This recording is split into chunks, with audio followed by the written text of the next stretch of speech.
let's get into some questions. Once again, you submit these at trainerroad.com/podcast. So thanks everybody for doing that. Jamie has a question about over-unders and he doesn't like them. So let's get into it. He says, what place do over-unders have in my training? Yes, I loathe them. And he says, loathe in all caps. So I may be seeking justification for my bias, but I'm questioning whether I should find a similar, and he says in quotes, productive workout in the catalog instead.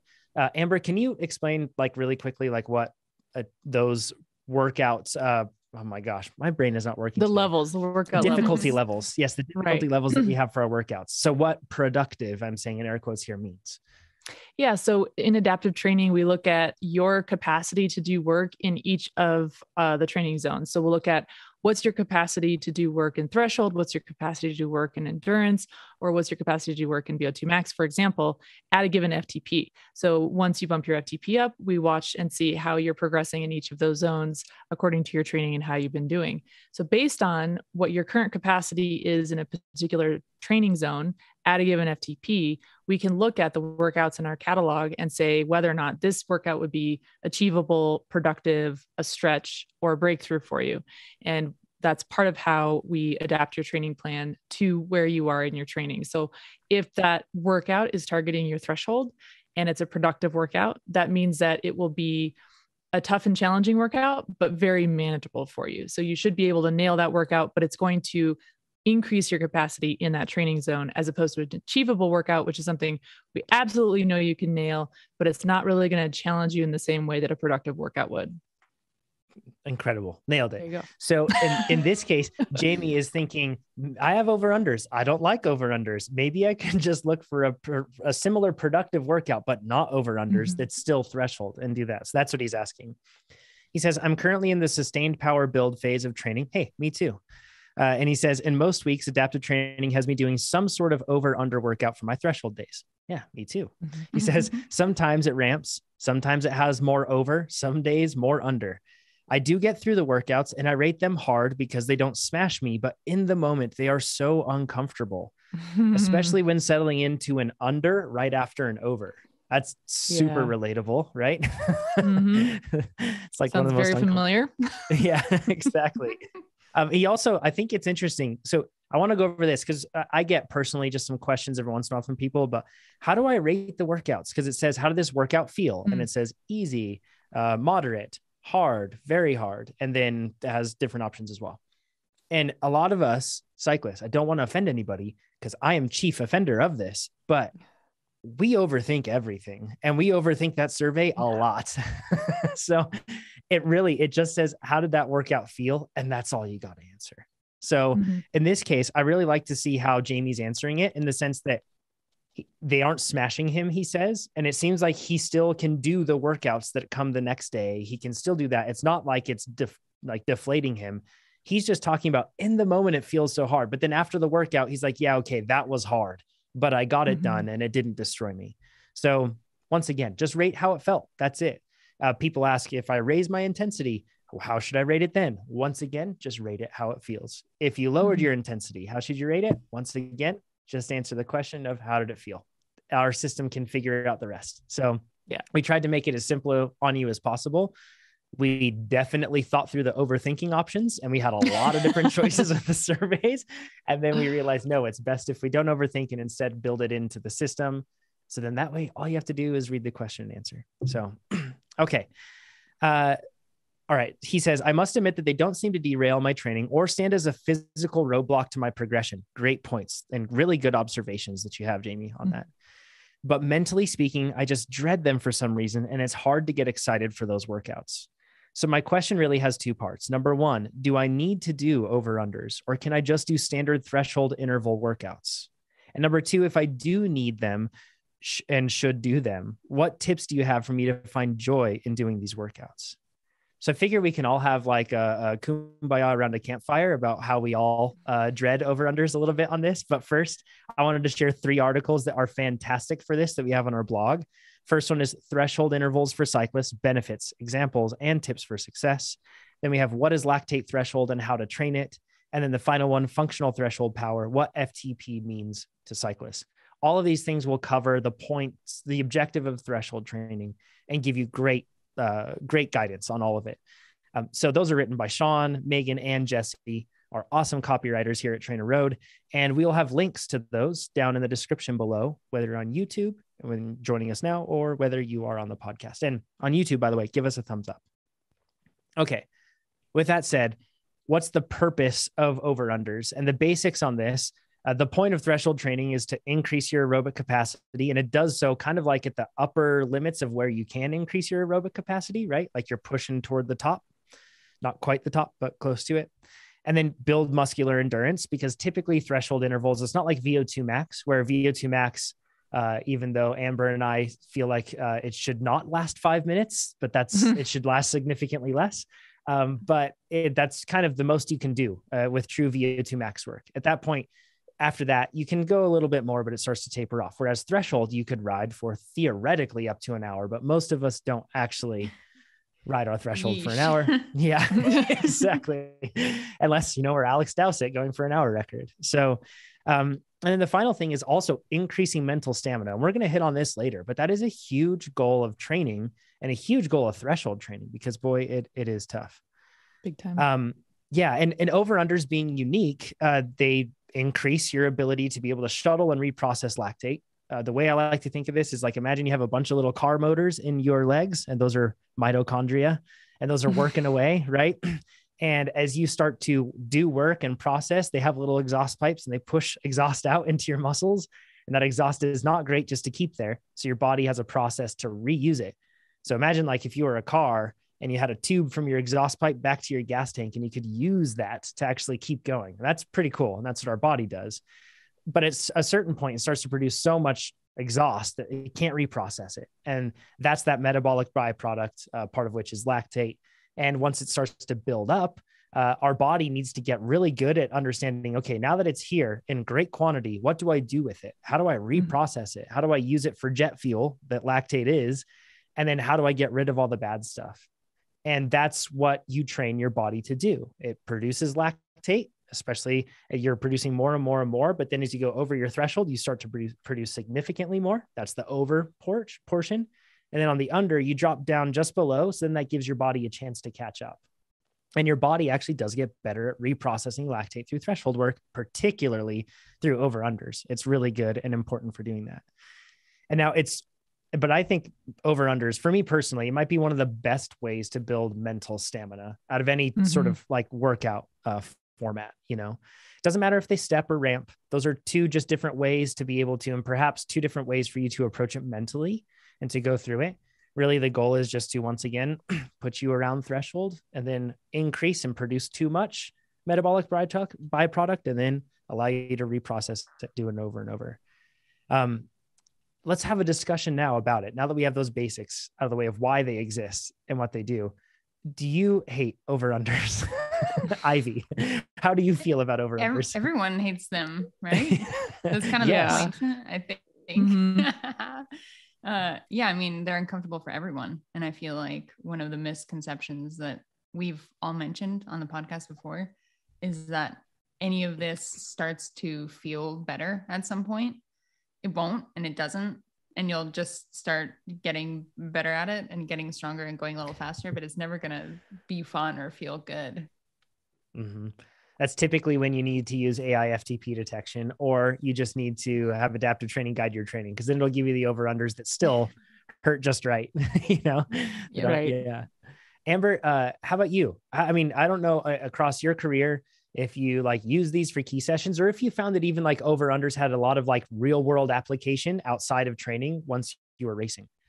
Yeah, I think that for me, the most challenging thing about the over-unders is you're over and you're like, man, this hurts so bad. But if I just get, 5 more seconds till I have my under, and you're looking forward to that under, like, oh yeah, this is just like, it hurts so bad right now, but I'm about to drop down in power. And then you drop down and you realize it's not actually a recovery. And it actually hurts so much more than what you were looking forward to and envisioning on your mind. And for some reason, it's really hard to wrap my head around that. So next over, I'm like, okay, 5 more seconds in this one. And then I'm back in the under, and then I get in the under and I'm like, oh yeah, no, this really still doesn't feel good. So it is very much a mental game, and it is really good, as you said, for mental stamina, but it does also emulate a lot of other real world situations.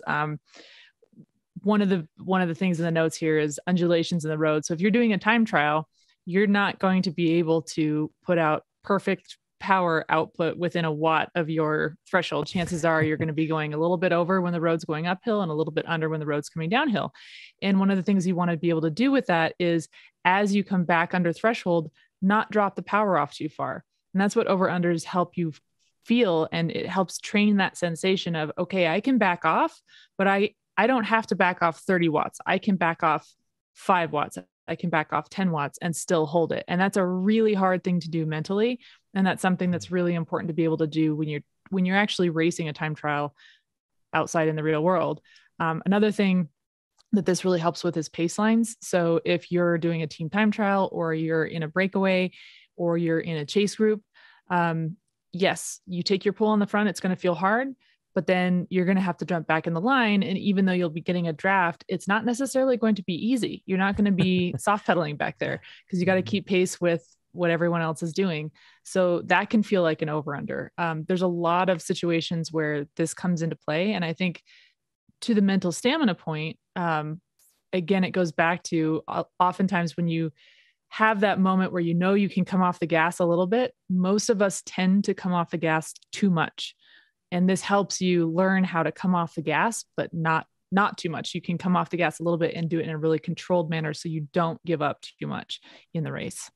That's one of the biggest differences I see between pros and Joes and Janes, if you will, in the sense that, like, we ease up too much, just like you said, Amber. And where that really starts to make a difference, though, is on the downhill. If you can, so let's say you're going up the uphill and that's your over, and then you go on a downhill, it's tempted to really just let that downhill create your speed for you.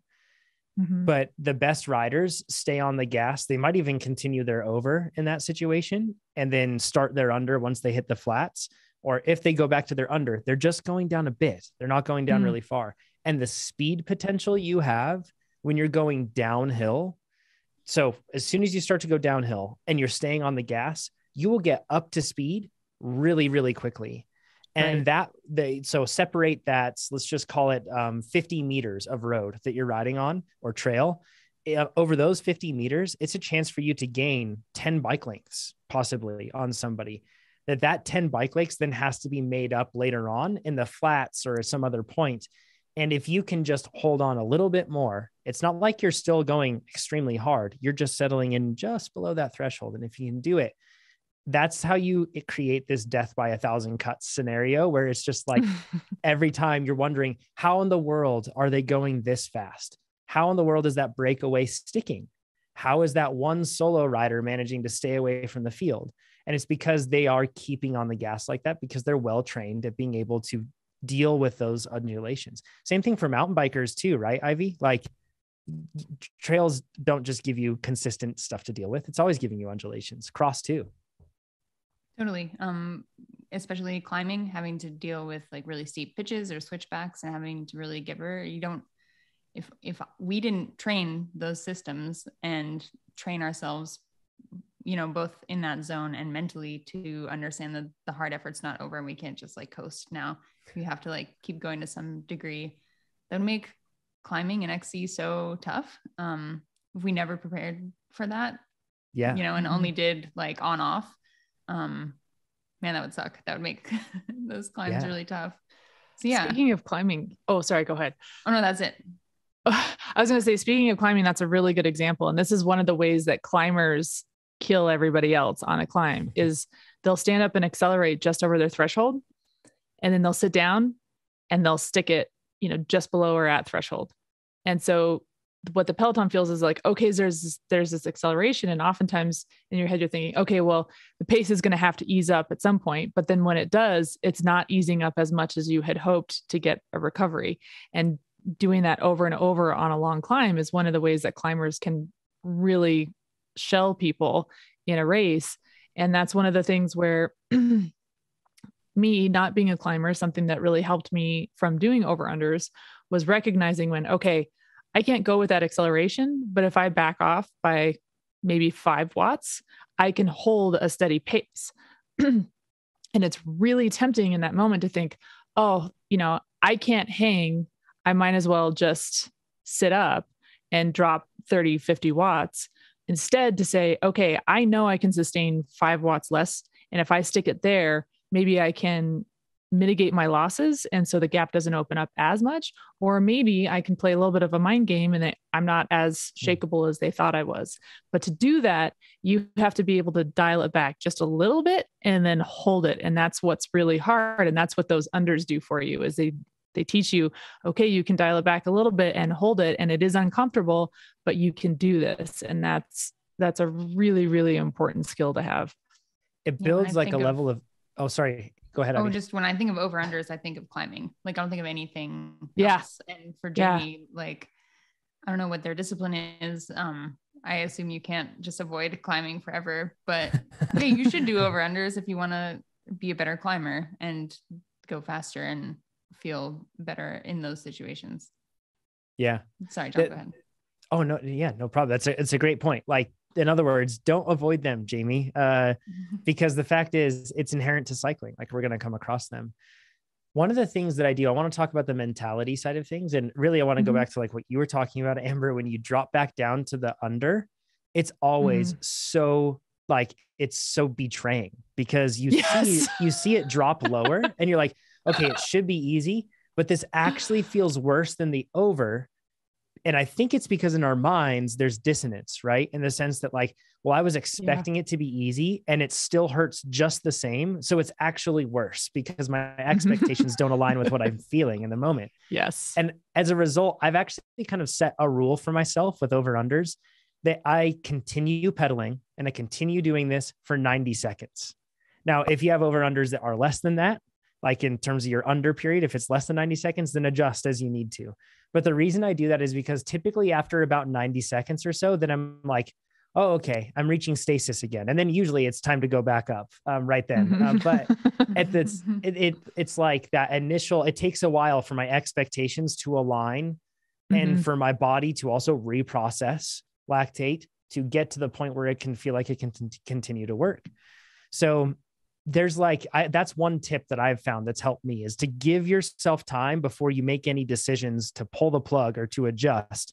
Give yourself time at that intensity. It's still going to be uncomfortable, but it won't be as uncomfortable.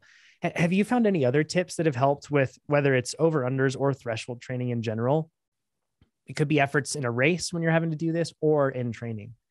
What would Keegan say? I'm not sure we could actually put that out on the air. What Keegan would say. He'd probably say nobody cares, work harder. I think that's tattooed on his arm. So no, I for real like thought about that last week when I was doing an uncomfortable set of intervals and wanted to be a baby about it. And I was like, what would Keegan say? Yeah. I can't say it on the air. Yeah. Yeah. It's a good way to approach it.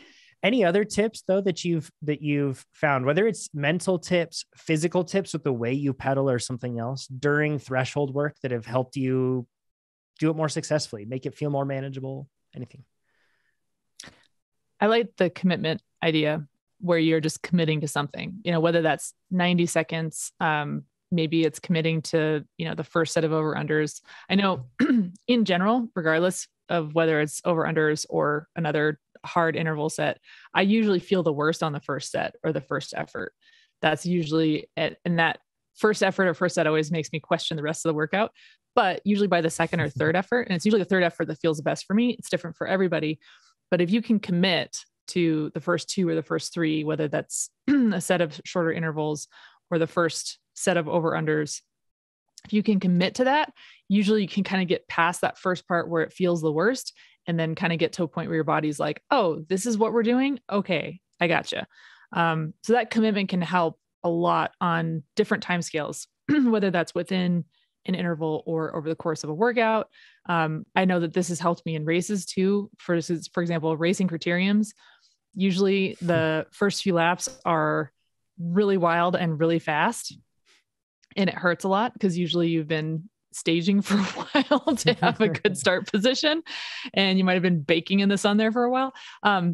mentally preparing and absolutely committing to, okay, I'm just going to go flat out for the first 3 laps. And I'm going to do that knowing that that's not going to have to be the case for the entire race, but I'm mentally prepared. I've set my expectation that this is going to be super uncomfortable. I know it, but I know it's temporary, and I'll be able to settle into a rhythm after that. And that helps a ton, because then it's like, I can go in and I can be flat out in those first couple of laps, get myself in a good position. And by the time the pack kind of settles into a rhythm, I've found good position because I was able to put that effort out in those first laps. And it's not violating that mental expectation. Like you said, you're not creating cognitive dissonance because you're setting that expectation from the outset. So when you start to feel uncomfortable, you can just remind yourself, yep, this is exactly what I need to be doing right now. This is exactly how it should feel. And I know that within a lap or two, I'll be able to tuck in and recover a little bit. So that commitment and setting expectation, I think, really helps a lot in a lot of cases. Those are great tips.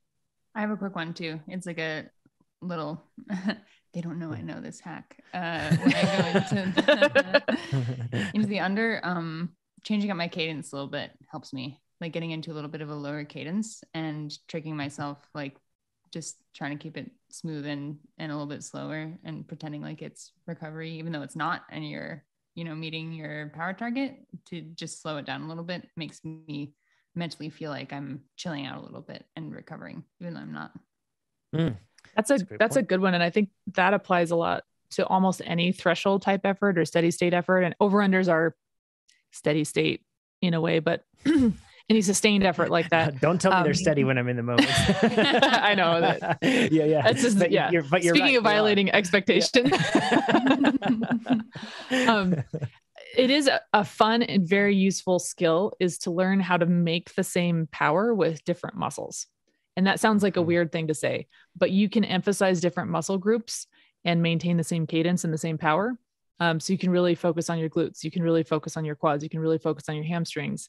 And that can be a really handy thing if you're out in the middle of a race, mentally breaking that up and saying, okay, like, I am really dying here. My quads are burning. Can I start relying a little bit more on my hamstrings for a while? And will that enable me to continue to put out this power without completely imploding? And that's a really great skill to train, especially on something like over-unders, because you can make it a game in your head a little bit. It's not going to be a comfortable game, but it might give you a little something to focus on. And if you have a hard time like activating one muscle group or another during an effort, a great way you can start with this is by focusing on different portions of the quadrant of your pedal stroke. So you can focus on like 1 to 3 o'clock, and then you can focus on 3 to 6, and then 6 to 9, and then 9 to 12. And if you do that, that will actually cause you to pedal with different muscles primarily. Like the emphasis will shift. You're still using all of them, but the emphasis will shift. It's such a good tip from Amber. And you'll actually see that in a lot of Coach Chad's workout texts, where you'll be in the middle of an effort and Chad will be distracting you. He's like, look over here, like forget the pain you're in, look over here. And he's saying, now we're going to focus on this portion of the pedal stroke. And now we're going to up our cadence or decrease our cadence. I train I'm always training in resistance mode when I'm training indoors. Before the questions roll in, it's not for any other reason than I just simply prefer it. I've done so many workouts in erg mode, so many workouts in resistance mode. It's just something I enjoy. I don't think it gives me a better workout. I don't think it gives me a worse workout. When I look at after all the years of training, my precision is spot on. Like I can nail workouts, and my average power at the end is the same exact, no matter what. I can do that. So, but when I do that and I'm doing over unders, in most cases, I don't shift. So I make my overs a little bit faster, and then I make my unders a little bit slower in terms of cadence. And then the next time when I go through the next week, I'll flip the script and I will shift, and I'll make it so that my overs are the ones where I'm pedaling slower, and then my unders are where I'm pedaling faster. And I've talked about this a lot. I think it's really important for us cyclists to be very well versed at different cadences, at different effort levels.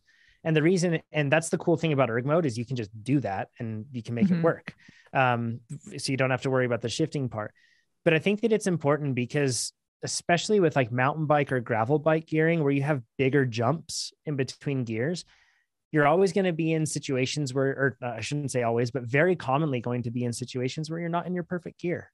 And it's going to be difficult to find that perfect gear to settle in at a perfect cadence. So broaden your skill set in terms of what you can tolerate with cadence, especially those crucial intensities where race decisions are being made for you, right? Where it's like you either hold on to this or you do not when you're on the gas, on a climb, riding at threshold, doing that sort of stuff. Just really helpful to have for sure. One thing that I think shouldn't be overlooked too with over-unders is that we don't underestimate them from a preparation perspective. Like, don't treat them like an endurance workout, right? Like they're more demanding than that. You have to go into this and you have to think, okay, am I hydrated effectively? Have I been eating well? And what's my plan to eat on the bike? What's my cooling situation like? Do I have enough fans pointing at me? Are they pointing in the right directions? Am I wearing a jersey and nobody's going to see? So maybe I don't need to wear a jersey right now, right? Like think of all these things, because when we're talking about just floating on the limit between blowing up and not blowing up, which is effectively what over-unders do, the last thing you need is a bit of, metaphorical headwind, so to speak, to be able to push you over the edge and make your unders harder than they should be, or make your overs harder than they should be. So fueling's just huge. Like you burn so many calories when you're working at threshold like that. It's just tough. Not be on a calorie deficit of any kind for over. How about just ever? Just like don't go into a workout. Depleted. Yeah, it's not the way to do it for sure. Any other thoughts on over-unders or threshold work for Jamie? I mean, we've told him that don't avoid them. We've given him some great tips, and we've also explained why they exist. Is there anything else we want to cover?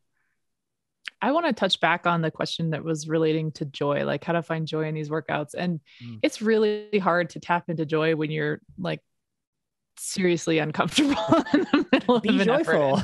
And this is good for me. That's just a reality. But I do think it's important to step back and look bigger. One of the biggest things that builds confidence is success, right? So when you have success, you feel really confident, and finding ways to have success in your training builds your confidence as you go into a race.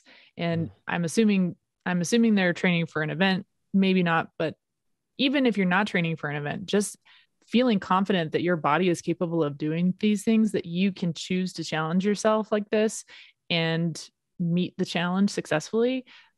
You can't overstate the value of that for anybody.